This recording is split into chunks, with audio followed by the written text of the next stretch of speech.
하나님 말씀 보겠습니다. 하나님 말씀은 잠언서 14장 31절입니다. 우리 같이 봉독하겠습니다. 가난한 사람을 학대하는 자는 그를 지으신 이를 멸시하는 자요, 궁핍한 사람을 불쌍히 여기는 자는 주를 공경하는 자니라. 아멘. 혹시 지난주 설교 기억나십니까? 설교는 기억 안 나고 김세웅 목사가 고속도로에서 미꾸라지처럼 빠져나간 이야기만 기억나시는 분은 없으시겠죠? 오늘은 그 이어지는 이야기입니다. 지난 주일 예배를 통해서 이웃을 돕고 돌아보고 섬기는 것이 우리 자신이나 가정 또 우리 자녀에게 있어서 참으로 복된 일이다. 이런 내용들을 성경 말씀을 통해서 우리가 살펴보았습니다. 그리고 그 가운데서 하나님께서 우리에게 보여주시는 원칙, 내가 남을 도울 때 하나님께서 나를 도와주신다라고 하는 하나님께서 정하시는 그 원칙을 살펴보면서 아하, 우리가 복 받으려면 이렇게 하나님께서 원하시는 대로 남을 도우면서 살아야 되겠구나 하는 마음을 우리 모함의 성도님들 다 가지셨을 줄 믿습니다. 성탄을 앞둔 12월입니다. 하나님의 마음을 담아서 이웃들에게 우리의 마음과 사랑을 전할 수 있는 그런 계기가 되는, 또 그런 이웃사랑 헌금을 모을 수 있는 그런 마음으로서 말씀을 전하고 우리가 은혜 받았던 것 같습니다. 오늘 본문 말씀은 제일 눈에 띄는 표현이 공경한다라고 하는 그 표현이었습니다. 공경한다, 공경할 공에 공경할 경, 그런 의미입니다. 그러니까 공경이라고 하는 말이 참 아는 말 같지만 어려운 말인 것 같습니다. 이 잠언 14장 31절도 가난한 사람을 학대하면 그 가난한 사람을 지으신 하나님을 멸시하는 것이다, 이렇게 얘기를 하고, 궁핍한 사람을 불쌍히 여기는 자는 주님을 공경하는 자다, 이렇게 얘기하면서 가난한 자에 대한 마음을 어떻게 해야 될지를 알려줍니다. 그러면서 하나님을, 주를 공경한다라고 하는 표현을 썼습니다. 이 공경한다라고 하는 것은 원어적으로 보면, 또 다른 성경 버전에 보면 존경한다, 높인다, 이런 뜻입니다. 우리 뭔지 아시죠? 어른을 공경해야 돼 라고 할 때 어른들을 받들어 모시는 그 공경 맞습니다. 그래서 이 공경한다라고 하면 정성껏 받들어 모시는 것을 연상할 수 있는데, 하나님을 정성껏 받들어 모시는 것, 이거는 뭘 얘기하는 걸까요? 어떻게 하면 하나님을 정성껏 받들어 모시는 걸까요? 생각해 봐야 됩니다. 이 원어의 그 기원을 살펴보니까 무겁다라고 하는 의미가 있습니다. 그 누구를 대할 때 무겁게 대하는 것이 공경하는 것이다 라고 얘기합니다. 이 말은 뭐냐? 하나님을 대함에 있어서 엄숙함과 무거움, 무게감을 가지고 하나님을 높이면서 섬기는 것이다 라고 하는 겁니다. 그러니까 하나님을 대할 때 가벼이 여겨라, 가볍게 여기지 말아라 라고 하는 겁니다. 제가 예전에 실수한 적이 있습니다. 어느 모임에 갔는데 후배 목사님들이 이렇게 있더라고요. 그래가지고 앉아있길래 워낙 친한 후배 목사님이어가지고 다 앉아가지고 잘 지냈어 하면서 막 이렇게 까불면서 얘기를 막 시작하는데 보니까 그 옆에 그 교회 담임 목사님이 같이 앉아 계신 거예요. 제가 얼마나 놀랐는지. 그래가지고 막 까불다가 갑자기 가만히 있거든요. 죄송합니다 하고 일어나서 자리를 비켰던 적이 있습니다. 가볍게 대할 수 있는 사람과 가볍게 대하면 안 되는 사람이 분명히 구별되어야 되고 다릅니다. 우리가 하나님을 대할 때는 어떻게 대할까요? 어떤 마음으로, 어떤 모습으로 하나님을 대할까요? 성경에서는 그것을 공경하는 것으로 우리에게 요구하고 있습니다. 이 공경한다는 말과 거의 비슷한 말이 경외한다라고 하는 이 표현입니다. 이것도 역시 무게감을 가지고 하나님을 가벼이 여기지 아니하고 공경하는 그런 다른 성경적인 표현입니다. 아마 공경과 경외, 이 두 단어의 공통점은 하나님에 대한 진지함과 엄숙함을 표현한다, 그런 생각이 듭니다. 반대적 개념들이 있습니다. 공경하지 않는 것, 성경에서 얘기하는 반대적 개념들은 만홀히 여기다라고 하는 표현이 있습니다. 우리가 아까 봤던 본문 말씀인 14장 31절에 보면 가난한 자를 핍박하는 자는 그 만드신 자를 멸시하는 것이다라고 얘기했는데, 이 멸시와 만홀히 여기는 것은 동일한 겁니다. 뭐냐? 우습게 여기는 겁니다. 우습게 여기는 거. 말이 안 통하는 겁니다. 말이 안 통하는 거. 예전에 이게 뭐 진짜 얘기인지 모르지만 군대에 있을 때 초소를 지키는 초병들한테 꼭 해주는 얘기가 있습니다. 어느 부대에서 초병이 이렇게 초소를 지키고 있는데 누가 부시럭거리면서 오는 겁니다. 정지! 움직이면 쏜다! 하면서 암고를 딱 댑니다. 백두산! 그러면 그날 정해진 뭐 한라산이면 한라산, 높다면 이런 거 딱 암고를 정해진 것을 외쳐야 되는데요. 대대장님이셨던 겁니다.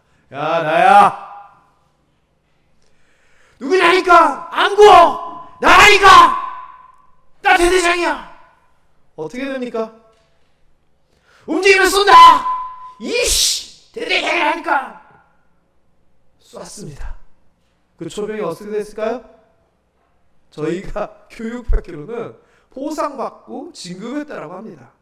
이 말이 뭡니까? 움직이면 쏜다라고 초병이 얘기했을 때 대대장이 절차와 그 모든 거 그냥 어기면서 우습게 여긴 겁니다. 그 말을 야 진짜 나 쏘겠어? 나 대대장이라고 했는데 초병이 감히 나를 만홀히 여기고 멸시하고 우습게 여기고 가짜않게 여긴 겁니다. 말이 말 같지가 않았던 겁니다. 여러분, 우리는 하나님의 말씀에 대하여 어떻게 대합니까? 혹시 이렇게 여기지는 않습니까? 하나님이 이렇게 하라 그랬는데 우리 멋대로 하는 거, 그거는요 하나님의 말씀을 만홀히 여기고 무시하고 멸시하는 겁니다. 공경하는 것과 반대되는 겁니다. 하나님의 이름을 망령되이 일컫지 말라라고 얘기하는 것은 역시 비슷한 얘기입니다. 거짓으로 여기고 웃음으로 여기고 헛되게 여기고, 만홀과 멸시보다는 조금 더 가벼운 표현일지 모르지만 동일한 개념입니다. 하나님 아이 뭐 어쩌라고, 하나님 뭐 우습게 여기는 거죠. 또 외면한다라고 하는 표현도 하나님을 공경한다 하는 개념과의 완전히 반대되는 겁니다. 하나님을 바라보고 그 뜻을 쫓고 하나님을 이렇게 우러러 봐야 되는데 하나님 뭐라 하고 말거나 자기 멋대로 외면하는 거. 우리가 늘 쓰는 표현 중에 하나인 순종의 반대말인 불순종 역시 공경하다에 대한 반대 개념입니다. 또 신약에서 이런 것들이 조금 더 발전돼서 양심의 화인 찍힌 자라고 하는 표현이 나옵니다. 이 말이 뭡니까? 양심이 성령의 말씀하심을 통하여 또는 우리의 지식을 통하여 하나님의 뜻을 깨달음을 통하여 우리에게 말함에도 불구하고 무시해버리는 겁니다. 이런 것이 하나님을 공경하고 경외하는 것과 반대의 표현이 됩니다. 우리 모두 모함의 성도님들은 절대 이렇게 되지 않으시는 줄 믿습니다. 이러면 절대 안 됩니다. 공경하는 자, 주를 공경하는 자, 하나님의 말씀을 가벼이 여길 수가 없습니다. 내 고집이나 내 욕심을 감히 내세울 수도 없습니다. 하나님을 공경한다면 나를 우선하기보다는 하나님의 뜻을 우선해야 된다는 이 순서에 대한 구별을 명확히 할 줄 알아야 됩니다. 이게 바로 하나님을 공경하는 자의 삶이고 하나님을 하나님으로 인정하는 자의 삶이 되는 겁니다. 여러분, 저는 우리 모함의 성도님들은 다 정말 이렇게 주를 공경하는 줄 확신합니다. 자, 그런데 오늘 본문 말씀이 바로 이겁니다. 이 공경하는 자가 어떤 사람이냐? 궁핍한 사람을 불쌍히 여기는 게 하나님을 공경하는 것이다 라고 하는 겁니다. 이게 또 연관성이 없어 보이죠? 아닙니다. 이건 확실하게 연결됩니다. 왜? 명령이라고 하는 관점에서 보면 이거는 명확합니다. 하나님께서 야, 내 말이 말 같지 않아? 내가 가난한 사람 도우라고 했잖아! 이렇게 화내신다는 겁니다. 하나님께서 가난한 사람을 도우라고 명령하셨으면 우리가 하나님을 공경하고 하나님을 경외하면 그 말씀대로 쫓아 살아가야 된다는 겁니다. 그렇기 때문에 궁핍한 사람을 불쌍히 여기는 것이 하나님의 명령이고 그 명령을 지키는 것이 하나님을 공경한다는 것입니다. 출애굽기 22장 25절 26절에 보면 이렇게 나옵니다. 내가 만일 너와 함께한 내 백성 중에 가난한 자에게 돈을 구워주면 너는 그에게 채권자같이 하지 말며 이자를 받지 말고 내가 만일 이웃의 옷을 전당 잡거든 해가 지기 전에 그에게 돌려보내라. 출애굽기 율법에 이런 내용들이 있습니다. 이게 무슨 내용입니까? 도와주라는 겁니다. 악한 마음으로 착취하지 말라는 겁니다. 그 상황을 살펴주라는 겁니다. 지난주에 보살피다라고 하는 개념이 뭐라 그랬습니까? 알아주고 이해해주고 배려해주고라고 하지 않았습니까? 이겁니다. 돈을 빌려줬으면 악덕 채권자같이 갚아 이러지 말라는 겁니다. 야, 네, 잠깐 옷 좀 타주고 나 좀 돈 좀 빌려줘 해서 옷을 저당 받았으면 그 옷 저녁 때 추울 때 입고 자야 되니까 해지기 전에 돌려주라는 겁니다. 돈을 돌려받건 돌려받지 못하건 그건 둘째고 그 사람의 입장에서 네가 배려하고 사랑하라는 것이 하나님의 권고, 부탁이 아니라 명령입니다. 레위기 23장 22절은 더합니다. 한번 같이 읽어볼까요? 너의 땅에 곡물을 벨 때에 땅 모퉁이까지 다 베지 말며 떨어진 것을 줍지 말고 그것을 가난한 자와 거류민을 위하여 남겨두라. 나는 너희의 하나님 여호와이니라. 아멘. 제가 예전에 김천 와가지고 재밌는 걸 봤는데요. 이 노원에 이렇게 벼를 싹 베고 났는데 이 모서지를 안 베어놨더라고요. 그래서 저희가 이게 생각이 난 거예요.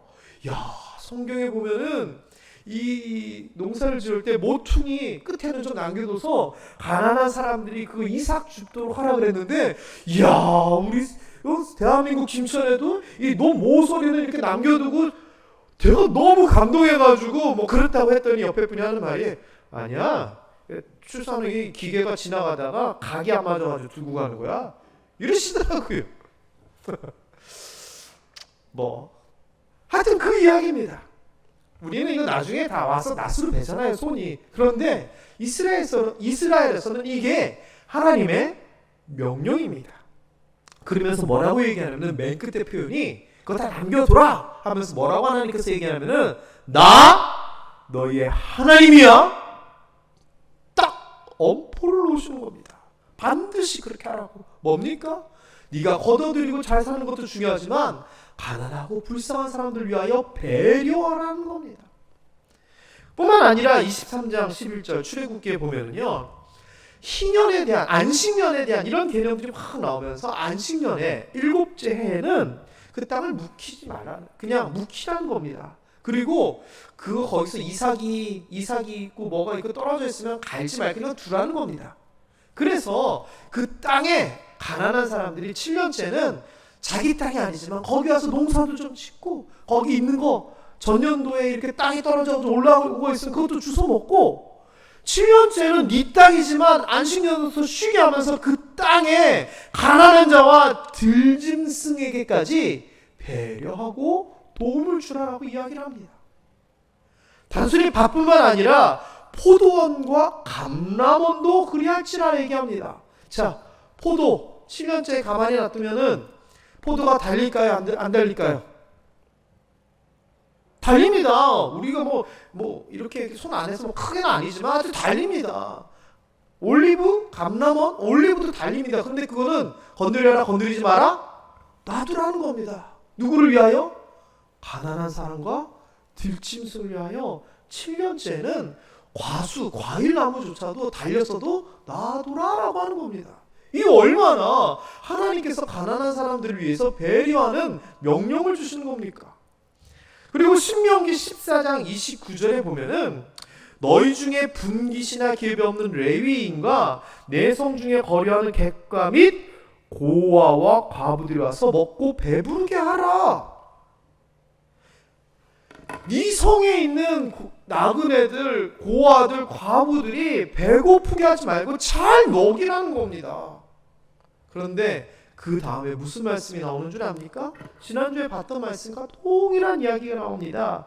그리하면 내 하나님 여호와께서 내 손으로 하는 범사에 내게 복을 주시리라. 성경에요, 한 번 나오면 좋은 말씀이구나 합니다. 두 번 나오면 중요한 말씀이네 할 수 있습니다. 3번 나오면은 법칙이자 원칙이 되는 겁니다. 이 이야기는 성경 구약에서 신약에서 계속 반복되는 표현들입니다. 네가 가난한 자, 남, 이웃을 사랑하고 도우면은 하나님이 너를 사랑하고 돕고 복 주실 것이다.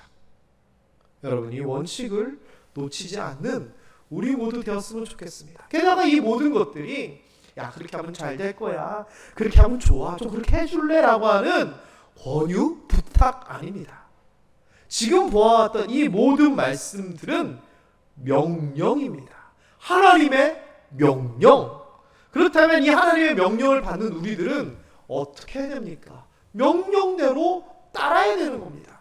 그런데 우리가 명령대로 따르지 아니하고 남들을 돌아보지 아니하고 나만 잘 살겠다고 부르면 뭐가 되는 거냐? 만홀히 여기고 멸시하고 망령되이 여기고 외면하고 불순종하고 양심에 화인 맞은 그런 사람과 같아진다는 겁니다. 그러지 말고 이러한 하나님의 명령에 순종하는 거, 이게 뭡니까? 하나님 말씀대로 살아가는 거, 하나님을 하나님으로 여기는 거, 바로 하나님을 무겁게 진중하게 대하는 공경하는 자의 삶의 모습입니다. 여러분, 그렇기 때문에 우리가 공경하는 것, 즉 하나님의 말씀에 순종하는 것은 굉장히 중요하고, 성경에서는 지난 주일날 봤듯이 이렇게 하나님께서 이웃을 돕고 돌보면 복 주신다라고 하는 이것이 우리 삶의 어떤 원칙이 되고 방향이 되어야 됩니다. 그렇게 될 때 어떻게 되느냐? 지난주에 제가 인용했던 구절들만 다시 한번 읽어볼까요? 시작! 가난한 자를 보살피는 자에게 복이 있으며 재앙의 날에 여호와께서 그를 건지시리로다. 노란 부분만 읽어봅니다. 내 하나님 여호와께서 내가 하는 모든 일과 내 손이 닿는 모든 일에 내게 복을 주시리라. 어떤 사람들에게, 이웃을 돕는 사람, 반드시 도우라고 했을 때 돕는 사람에게 복 주신다는 겁니다. 또 읽어봅니다. 시작! 구제를 좋아하는 자는 풍족하여질 것이요 남을 윤택하게 하는 자는 자기도 윤택하여지리라. 이게 뭡니까? 구제해라, 도와라, 이게 하나님의 명령이고, 그 말씀을 따르면은 하나님께서 이렇게 복을 주신다는 거죠. 하나 더 읽어볼까요? 시작! 그는 종일토록 은혜를 베풀고 꾸어주니 그의 자손이 복을 받는도다. 여러분, 그렇다면 어떻게 우리가 살아야 되겠습니까? 하나님께서 이렇게 명령하셨습니다. 그리고 그 명령대로 하면 복 주신다고 하십니다. 그 명령 따르는 거 우리가 못할 만큼, 죽을 만큼 힘든 일도 아닙니다. 우리 주변에 우리가 할 수 있는 수준으로 하면 되는 겁니다. 그러면 나도 복도 받고 하나님도 기쁘시고 그들도 도움받아서 행복해지는, 이 얼마나 좋은 그런 구조입니까? 게다가 지난주에 마지막에 대미를 장식했던 구절이 이거죠. 가난한 자를 불쌍히 여기는 것은 뭐라고요? 하나님 여호와께 꿔드리는 것이다. 하나님께서 하나님의 스케일대로 갚아주시리라. 이 얼마나 대단합니까? 그렇기 때문에요, 우리가 말로만 하나님을 공경한다, 경외한다 하지 마시고요, 우리가 하나님을 공경한다면 하나님의 말씀을 가벼이 여기지 않고 순종하시면 됩니다. 주변에 가난하고 힘든 사람들을 위하여 헌신하시면 되는 겁니다.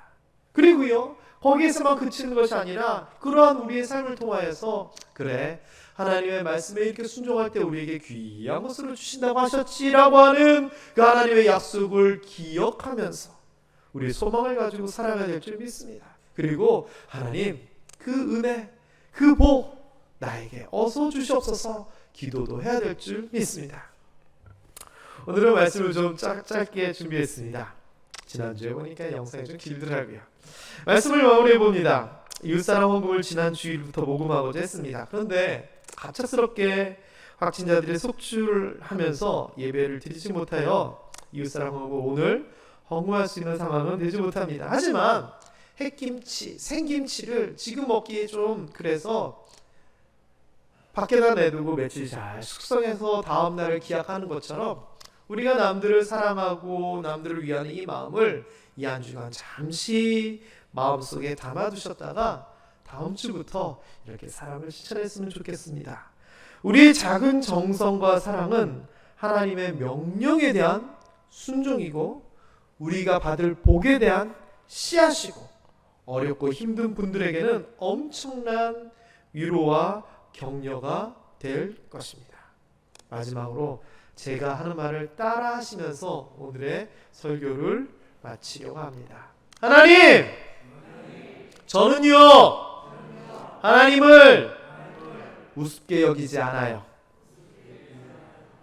네, 맞습니다.